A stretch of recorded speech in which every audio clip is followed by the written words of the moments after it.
Bonne fin de journée. Il fallait oublier la circulation au centre-ville aujourd'hui avec cette autre marée humaine qui envahit le centre-ville. Des jeunes, des moins jeunes qui appuient la cause étudiante et dénoncent la loi 78. Denis, point d'arrivée, Parc Lafontaine, on en est où maintenant? Point de départ, Parc Lafontaine, Pierre, parce que je vous dirais qu'avec la pluie, les gens, oui, sont venus ici. Il y a eu les discours, mais très rapidement, on a pu voir que le parc s'est vidé. Oui, il reste encore des gens, c'est certain, là, mais la plupart des gens sont repartis compte tenu de ce qui s'est passé. Une manifestation, donc, qui a débuté alors que les représentants des associations étudiantes, les trois étaient ensemble, des représentants d'associations syndicales, des organismes communautaires également, tout allait bien. Et dès que ça a commencé, la classe avait dit qu'il y aurait un parcours un peu différent. Bon, on les a vus tourner, s'en aller au centre-ville et faire un grand tour, là, je vous dirais, là, vers le centre-ville pour revenir ici sur place. Ça a été une congestion au centre-ville de Montréal pendant une bonne partie de l'après-midi. Mais tout ça s'est bien déroulé. Oui, il y en a eu. Oui, ça s'est bien déroulé, mais on parle quand même de méfaits, là, de vitrines qui ont été fracassées à trois endroits au centre-ville, institutions financières. Mais je dirais pas dans la partie où, en tout cas, on y était sur place, là, pas quand les gens de la classe y étaient, mais par la suite, il y avait des gens qui visiblement étaient là pour faire du grabuge. Alors, il y en a eu un peu, pas beaucoup, mais quand même. Pour le reste, ça s'est très bien déroulé. Et puis, on sentait qu'il y avait beaucoup d'électricité dans l'air ici. Lorsqu'il y a eu les discours, les gens étaient enflammés. Mais par la suite, là, bien, ça s'est apaisé. Et comme vous pouvez le constater, Pierre, les gens commencent à s'en aller et à repartir, là, compte tenu de cet après-midi. Après-midi est quand même assez intense. Je vois qu'on s'est approprié de la voie publique un peu partout aussi. Pour les automobilistes et tous les gens qui travaillent au centre-ville, ça a dû être l'enfer. Ah oui, absolument. Enfer, les gens étaient congestionnés. Je vous dirais personnellement, j'ai essayé de circuler en véhicule. J'ai dû abandonner le véhicule au centre-ville pour pouvoir me rapprocher de l'endroit où étaient les manifestants. Imaginez un peu ceux qui quittaient le bureau en fin de journée et qui étaient pris là-dedans.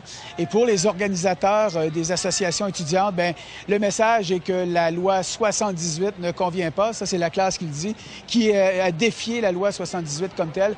On nous dit également qu'il y a des contestations en cours qui vont se faire. Et finalement, les associations étudiantes disent, écoutez, avec une telle loi, eh bien, ça ne permet pas d'engager un dialogue avec les étudiants à ce moment-ci. C'est comme avoir un fusil sur la tempe, comme le dit l'expression. C'est ce qu'ont dit les leaders étudiants cet après-midi, Pierre. Denis, merci. Au revoir. À Québec, les réactions, la ministre Michèle Courchane qui se dit à nouveau prête à rencontrer les associations étudiantes en vue de trouver un terrain d'entente. Et devant l'impopularité évidente de la loi spéciale, comme le démontre notre sondage d'hier, le gouvernement Charest aimerait bien qu'un tribunal puisse la valider. Après des manifestations contre la hausse des droits de scolarité, voilà des manifestations contre la loi spéciale. Soir après soir, les mêmes scènes de violence.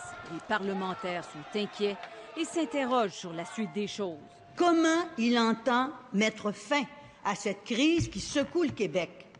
On fait quoi maintenant, Monsieur le Premier ministre?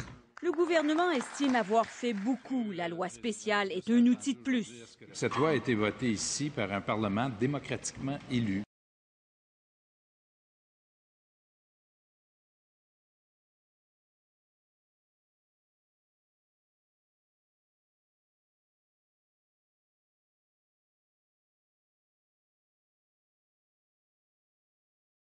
Indigne d'une démocratie comme celle du Québec et surtout sans effet sur la paix sociale. L'opposition officielle pense que la seule solution à cette crise est la négociation. Depuis jeudi dernier que nous sommes en tentative de communication avec eux, Monsieur le Président, et je réitère que nous aurons toujours ce nécessaire dialogue. Mais les étudiants nient avoir reçu un appel du gouvernement. Léo Bureau-Blouin, vous le connaissez, président de la FEC, Fédération étudiante collégiale du Québec. Bonsoir. Bonsoir. On va parler d'aujourd'hui avant de parler de l'avenir quand même et des autres manifestations qui inquiètent les Montréalais. Aujourd'hui, je vous ai entendu dire, nous, on n'a pas reçu d'appel de la ministre. Martine Biron, ma collègue tout à l'heure, disait que la ministre avait bel et bien dit « Je tente de rejoindre les leaders étudiants depuis jeudi ».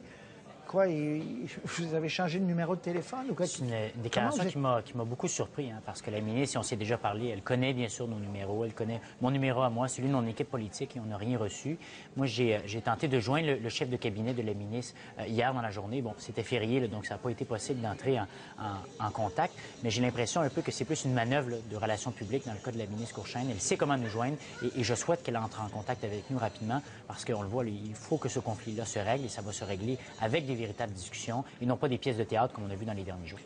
Le climat est trouble, dit la CAQ. Il invite donc Jean Charest à annoncer des élections pour l'automne. Quand un gouvernement accepte qu'il y a un problème de légitimité, qui fixe une date, disons, dans 3 ou 4 mois pour des élections, je pense que ça peut faire baisser la pression. Entre-temps, Québec solidaire invite à la désobéissance civile, mais pacifique.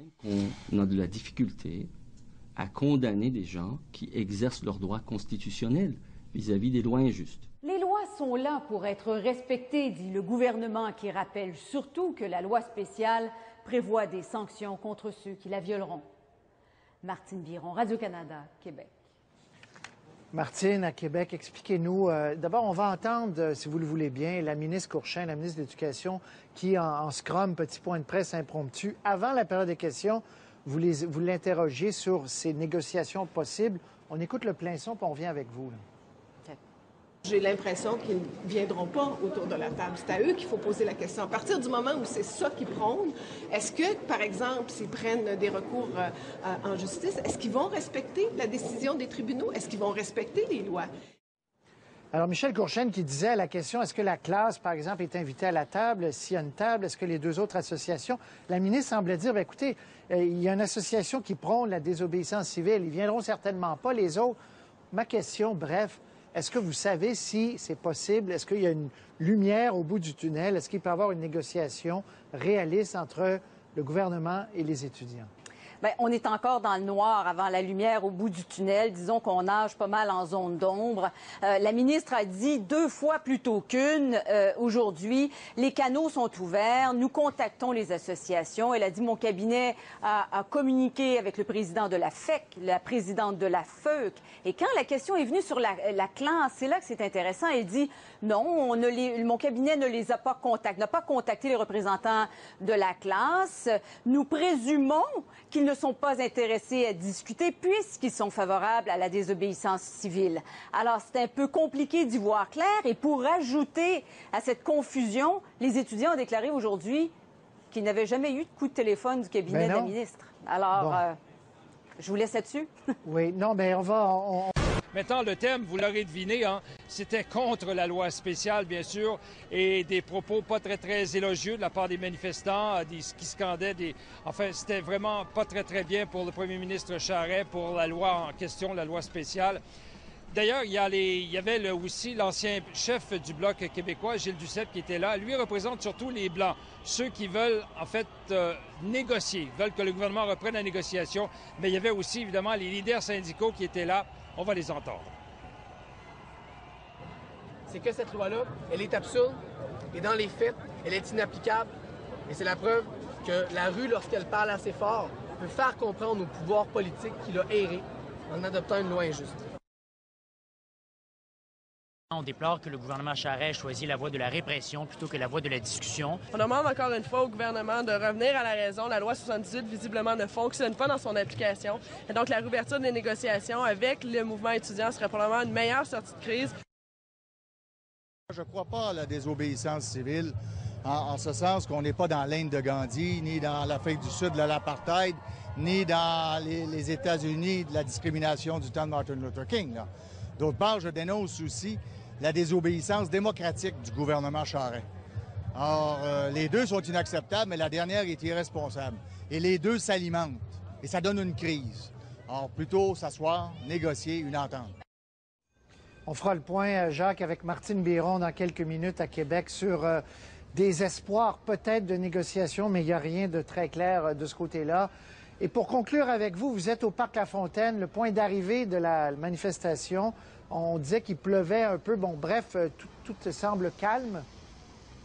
Bien, écoutez, ça s'est calmé parce qu'effectivement, tout à l'heure, il pleuvait assez abondamment, mais maintenant, ça s'est calmé un peu, la pluie. Alors, les gens se dispersent.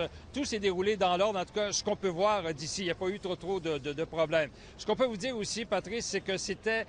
Depuis le début de cette crise-là, depuis en fait la mi-février qu'on couvre ça, ça fait plus de 230 manifestations qui ont lieu, dont 2 importantes, celle du 22 mars et celle-ci. On verra l'évaluation de celle-ci. Mais c'est quand même... Et la loi spéciale, je vous rappelle, ça devait calmer le jeu, faire une pause finalement, mais finalement, le résultat, bien, on le voit, les manifestations qui se poursuivent et ça, sans cesse. Merci, Jacques.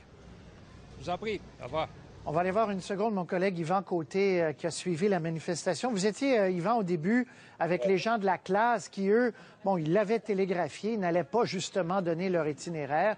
Puis vous avez suivi aussi des groupes qui ont fait un peu de casse, mais je souligne le un peu, là. Oui, ça a été vraiment minime. En fait, pour le nombre de personnes, Patrice, je crois que même les policiers diront que ça s'est passé dans l'ordre aujourd'hui. J'ai suivi les gens de la classe au début de la manifestation. C'est eux qui ouvraient la marche. Et eux, hier, ils avaient organisé un point de presse invitant les gens à de la désobéissance civile. Ils n'ont pas donné leur itinéraire aux policiers. Ils ont choisi de suivre leur propre route. Et ça s'est passé dans le calme. Évidemment, les gens qui scandaient des slogans, mais la plupart des personnes qui étaient présentes, c'était des gens qui n'étaient pas masqués, des étudiants, des parents, des travailleurs. Il y avait des enfants aussi qui étaient là. Tout s'est très, très bien passé. À un certain moment, Jacques l'a dit, il y avait 3 groupes. Et un de ces groupes, c'était quelques centaines de personnes qui étaient vêtues de noir avec des masques.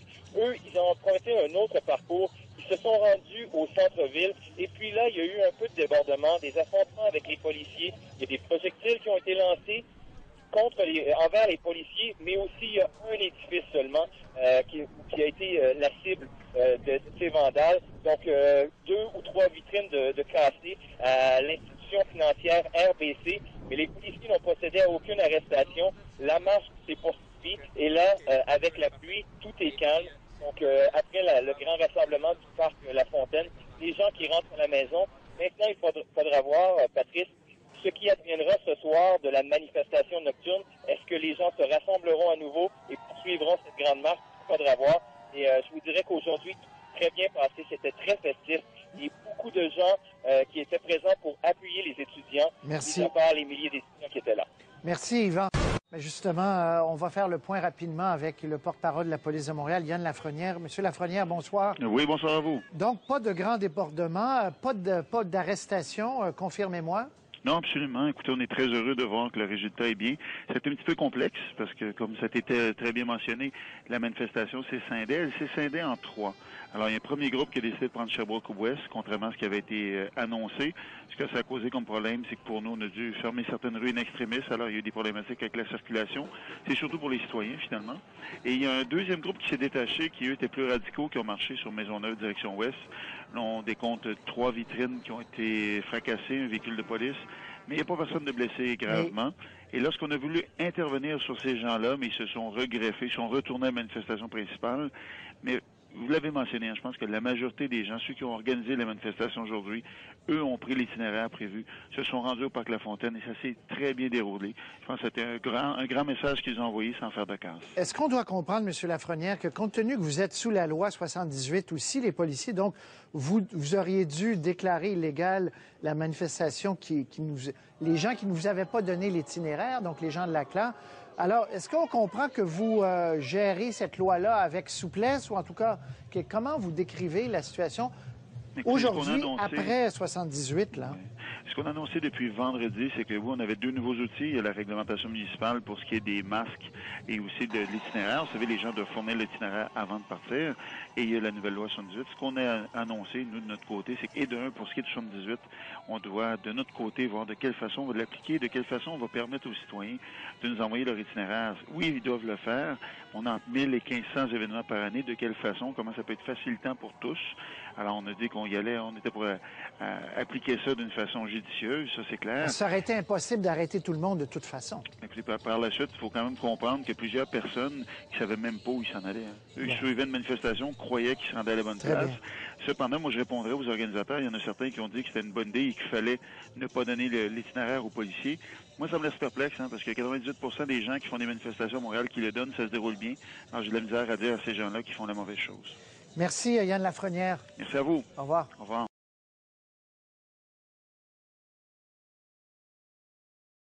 Parce que 98% des gens qui font des manifestations à Montréal qui le donnent, ça se déroule bien. Alors, j'ai de la misère à dire à ces gens-là qui font la mauvaise chose. Parce que 98% des gens qui font des manifestations à Montréal qui le donnent, ça se déroule bien. Alors, j'ai de la misère à dire à ces gens-là qui font la mauvaise chose.